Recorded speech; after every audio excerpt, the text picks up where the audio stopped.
کل greyish Connaught کا انتقال ہو گیا. ادیب تو وہ کنڑ زبان کے تھے، انگریزی پر بھی ان کو غیر معمولی عبور حاصل تھا، لیکن انہوں نے اپنے ڈرامے کنڑی میں لکھے اور ظاہر ہے کہ اردو میں بھی ان کے ترجمے ہوئے. تغلق کا ترجمہ تو کئی ترجمے ہو چکے ہیں. آصف فرخی نے بھی ایک ترجمہ اس کا کیا ہے کنڑ کا، یہ تغلق کا، اور اسٹیج بھی ہوا یہاں سینٹ اسٹیفنس میں اسٹیج ہوا تھا جہاں محمود فاروقی نے تغلق کا مرکزی رول ادا کیا تھا. تو بڑی جانی پہچانی شخصیت تھی ان کی.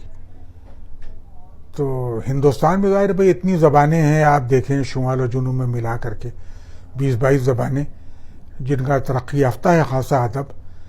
لیکن یہ کہ کنڑا کے 2 ادیب ایسے ہیں جنہوں نے غیر معمولی اثر چھوڑا اپنے زمانے کی حیثیت پر. ایک تو گریش کرناٹ اور دوسرے یو آر اننت مورتی. اننت مورتی کا بھی ناول سنسکار چھپا تھا جب، بھائی اس میں فلم بھی بنی، ترجمے بھی کیے گئے اس کے. ہمارے یہاں کچھ دنوں تک وزٹنگ پروفیسر بھی رہے وہ جامعہ ملیہ میں. تو ان سے بھی ملاقات تھی، لیکن گریش کرناٹ سے تو ایک طرح کی دوستی ہو گئی تھی، اور یہ دوستی بھی خاصی پرانی. میرا خیال یہ ہے کہ ان سے میری ملاقات ایک دوست چودھری نعیم صاحب میرے ہیں، ان کے توسط سے ہوئی. شکاگو یونیورسٹی میں پروفیسر ایمیریٹس ہیں وہ، اور وہاں پر ایک وقت گزارا تھا گریش کرناٹ نے بھی اپنا. تو ایک غائبانہ تعارف نعیم صاحب اس کا ذریعہ بنے، اور وہ جب یہاں آئے تصوف پر بھکتی پر فلمیں بنا رہے تھے 2.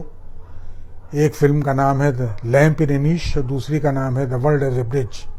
دونوں کو بین الاقوامی شہرت اور اعزازات ملے ان فلموں کے. تو غالباً نعیم صاحب کے کہنے پر وہ ان کو ایک ایسے شخص کی تلاش تھی جو کچھ ان کی مدد کر سکے. فارسی ادب اور متصوفانہ ادب جو ہے اس سے کچھ تھوڑا بہت واقفیت رکھتا ہو، موسیقی اور ان تمام چیزوں سے بھی یہاں سے کچھ ہو. تو وہ یہاں تشریف لائے، اور پھر روز کا آنا جانا ان کا سلسلہ شروع ہو گیا. پھر وہ یہاں ظاہر کہ آتے تھے اس زمانے میں. تو جب ان فلموں کی شوٹنگ کی ہم لوگوں نے، ڈاکومنٹریز کی، تو ہم لوگوں نے ساتھ ساتھ سفر بھی بہت لمبے کیے. یہاں سے ہم فتح پور سیکری گئے بائی روڈ، اور اس کے بعد ہم لوگ ایک بار اجمیر شریف گئے، اور وہاں درگاہ میں وہاں بہت سی انہوں نے شوٹنگ کی. اور میرے احباب تھے وہاں پر جو سجادہ نشینوں میں اس طرح کے بعض لوگ تھے. اسی طرح یہاں حسن نظام الدین اولیاء میں حسن ثانی صاحب تھے. اور ایسے تو گریش کرناٹ سے یہ تعلق رہا کہ اس زمانے میں بہت ساتھ سفر کیا ہم لوگوں نے، ساتھ قیام کرتے تھے ہم لوگ، ساتھ راستے میں کسی ڈھابے پہ کھانا کھا لیا، کہیں چائے پی لی. یہ سب بڑی باغ و بہار شخصیت تھی ان کی. تو یہ ان سے ایک رابطہ رہا. اور دوسری ایک بات یہ جو میرے خیال میں بہت غیر معمولی، گرچہ انہوں نے ڈرامے جو لکھے ہیں بہت مختلف، اپنے یہاں کی مائتھولوجیز جو رہی ہندوستان کی ان کو بنیاد بنا کر کے، یہاں انہوں نے للت کلا اکیڈمی کے جب وہ چیئرمین ہو گئے تھے یہاں پر، تو اس میں انہوں نے اس زمانے میں انہوں نے انڈین تھیٹر کا ایک ریٹراسپیکٹو بھی کیا تھا کمانی آڈیٹوریم میں. تو روزانہ ایک ڈرامہ ہوتا تھا. مشہور ڈرامے بہت سے، موہن راکیش کا آدھے ادھورے، اور تندولکر کا گھاسی رام کوتوال، اور اندھا یگ دھرم ویر بھارتی کا. اردو کے ڈراموں میں تو لے دے کہ وہی ایک آگرہ بازار ہے جس کو تھوڑا سا ایکسپوجر ملا ہمارے یہاں حبیب تنویر کے ذریعے. تو یہ سارے ڈرامے ریٹراسپیکٹو میں کیے گئے. وہاں اس زمانے میں معمول یہ تھا کہ روز میں جاتا تھا ان کے دفتر، پہلے گریش کرناٹ کے انہوں نے اس کے کارڈز بھجوا دیے تھے، تو میں جاتا تھا. پھر وہاں سے ہم دونوں ساتھ ساتھ جاتے تھے کمانی تک، اور وہاں کوئی نہ کوئی ہم لوگ ڈرامہ دیکھتے تھے. اور ایک بڑی ایک عجیب و غریب کہنا چاہیے کہ ان کی شخصیت. لیکن ایک دوسرا پہلو ان کی شخصیت کا جو تھا وہ یہ تھا کہ جو ہمارے ہاں لبرلزم کی، دانشوری کی جو روایت رہی ہے، وہ ایک بہت اس کے بڑے زبردست ترجمان تھے گریش کرناٹ. خاص طور پر کرناٹک کے علاقے میں آپ نے دیکھا ہوگا کہ وہاں کئی قتل ہوئے، مارے گئے لوگ. گوری لنکیش کا واقعہ تو ابھی حال کا واقعہ ہے. اس سے پہلے کلبرگی اور دوسرے کہنا چاہیے 2-3 دانشوروں کا جو وہاں جس طریقے دن دہاڑے قتل ہوا وہاں پر، اور ظاہر ہے کہ وہاں اسی قسم کی جو ظلمت پسند جماعتیں ہیں اور جو ظاہر ہے کسی طرح کی روشنی کو برداشت کرنے کے لیے آمادہ نہیں ہوتی، تو وہ ان کو بھی دھمکیاں ملتی رہتی تھیں. لیکن گریش کرناڈ اور یو آر اننت مورتی دونوں ڈرتے نہیں تھے بالکل. یو آر اننت مورتی بھی بہت ہی کہنا چاہیے کہ اس معاملے میں صاف گو تھے، اور گریش کرناڈ نے بھی ہمیشہ یہ کہا کہ ناٹ ان مائی نیم، میں اس میں شامل نہیں ہوں. جو مطلب یہ کہ جو یہاں جو کچھ اس طرح کی بہت سی باتیں، تو وہ اور ظاہر ہے کہ ان کو بہت دھمکیاں ملی ٹیلی فون پر. یو آر اننت مورتی کو جیسے لوگوں نے ٹکٹ بھیجوا دیا تھا، کسی ایک خاص پارٹی نے ان کو کہ پاکستان چلے جائیں اور یہاں چلے جائیں، نہیں چلے جائیں. تو یہ ایک بڑی عجیب و غریب ایک صورتحال ہمارے یہاں پیدا ہو جاتی. تو گریش کرناڈ کا اس طریقے سے دیکھا جائے تو ہمارے ہاں جو دانشوری کی اور لبرلزم کی رواداری کی جو ایک روایت رہی ہے، اور جس سے ہمارے ادیبوں نے ذرا کم سروکار رکھا، اس لیے کہ ادیب تو اپنے خول میں بند ہو جاتا ہے. مجھے تو بھائی ایسے ادیبوں سے اور ایسے ادب سے کبھی دلچسپی نہیں رہی، اور ہمیشہ یہ خیال ہوتا ہے کہ ادب ایک زیادہ ایک بامانی اور ایک مختلف طریقے سے اپنی شرائط پر وہ زندگی کی ترجمانی کرتا ہے. ظاہر ہے کہ صحافت اور سیاست میں جس طریقے سے ترجمانی ہوتی ہے زندگی کی، ادیب اس طرح نہیں کرتا. ابھی دیکھیے گیان رنجن کا رسالہ پہل آیا، میں آپ کو بتا رہا تھا کہ اس میں ایک اقتباس پر نظر پڑی.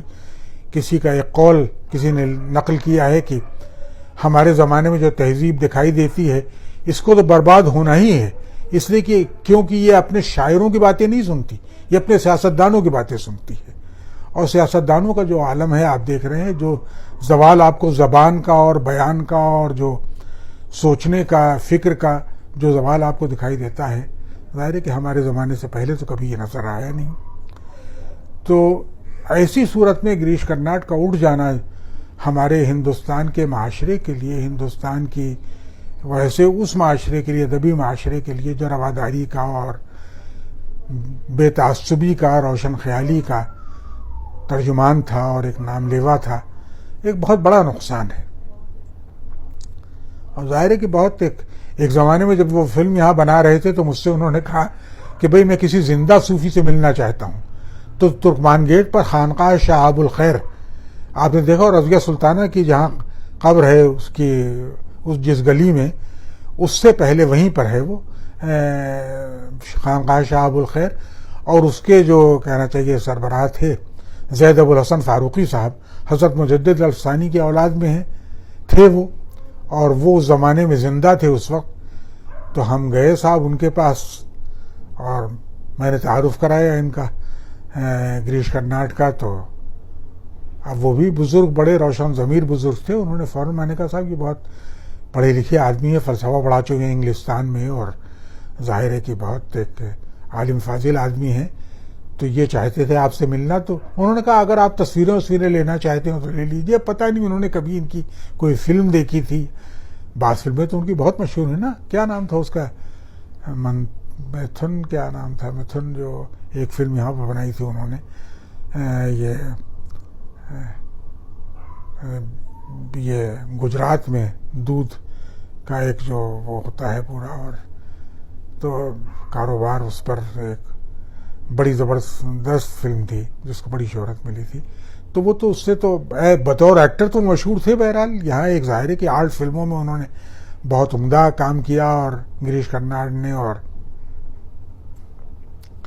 وہاں ان کی جو شہرت تھی وہ تو تھی ہی. جو ہمارے ہاں جو آف دا ٹریک جو کہنا چاہیے روایت جو قائم ہوئی ہے، تو اس کے بڑے زبردست وہ ترجمان تھے، اور بڑے باصلاحیت آدمی صاحب، ایسے غیر معمولی. اور اتنے گفتگو جب وہ کرتے تھے، انگریزی میں کر رہے ہوں یا ہندوستانی میں کر رہے ہوں یا عام بول چال کی زبان میں، تو وہ بہت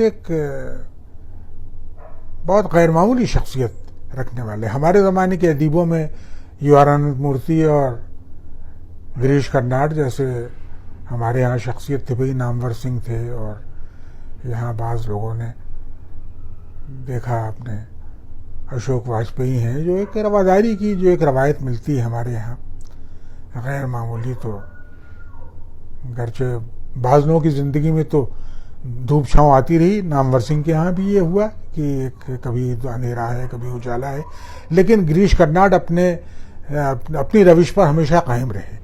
ان کو دھمکیاں ملیں, ڈرایا گیا, کچھ ہوا, لیکن اپنا راستہ انہوں نے نہیں بدلا. اور بطور انسان بھی وہ بڑی غیر معمولی شخصیت رکھتے. یہاں آتے تھے جب میرے پاس ہو تو اکثر یہ کالونی کے لڑکے ان کو لڑکیاں پہچان لیتے تھے ان کو, اور یہ تھا.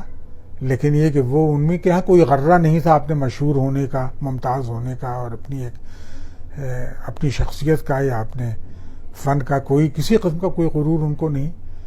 یہاں جو ریٹراسپیکٹو ہوا تھا ان کا ڈراموں کا کمانی ایڈیٹوریم میں, اس میں ان کا ڈرامہ ہوا تھا حیاوادن, جو میں نے دیکھا ہے یہاں. اور تغلق تو خیر اردو میں بھی بہت ہوا ہے اور باقی کنڑ زبان میں. لیکن یہ بھی ایک بڑی اچھی بات تھی کہ ان لوگوں نے اپنی تخلیقی زبان کے طور پر وہی زبان اختیار کی جو ان کی مادری زبان تھی, انہوں نے بھی اور یو آر اننت مورتی نے بھی. بہرحال میں نے تو ایک ہی ہفتے 10 دن کے اندر یہ انور سجاد کا چلا جانا اور اس کے بعد یہ کل گریش کرناڈ کا چلا جانا, یہ میرے لیے بہت بڑے سانحے رہے. اور انہوں نے ظاہر ہے کہ مجھ سے تو ایسا لگا کہ بھئی ایک بہت دل بیٹھ سا گیا. اور بہرحال کاش ایسے لوگ پھر ہمارے ہاں پیدا ہو سکیں. اور ظاہر ہے کہ چلیے